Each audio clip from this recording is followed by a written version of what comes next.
પ્રાથમિક શાળા મધુબેન રાઠોડ. આજે હું પહેલા બીજા અને બાલવાટિકાના બાળકોને વેસ્ટમાંથી બેસ્ટ રાષ્ટ્રધ્વજ બનાવતા શીખવીશ. આમાં તમે જોશો આ જે છે તે જૂની સાવરણી છે.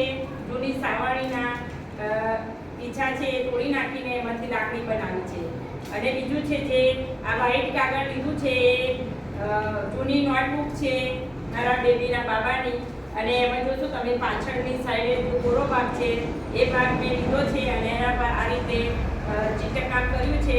આમાં ખાલી ફેવિકોલ અને જે આ કલરિંગ પેપર છે ઓરેન્જ અને લીલા એ લાવવાના છે અને એને લગાવવાના છે આ રીતે પટ્ટા કાપીને. અને એક એક બાળકને એક એક આપ્યા છે, મેં આપીશ અને બતાવજો. આ રીતે એક એક કાગળ આપ્યા છે અને એક એક કાગળ અલગ કરીને એ લોકો આના પર આ રીતે લગાવે છે અને આ રીતે રાષ્ટ્રધ્વજ બનાવે છે લાકડી લગાવીને. અને આ રીતે આપણે સરસ રીતે પ્રવૃત્તિ એક થઈ શકે છે રાષ્ટ્રધ્વજની, જે નાના બાળકો આસાનીથી કરી શકે છે.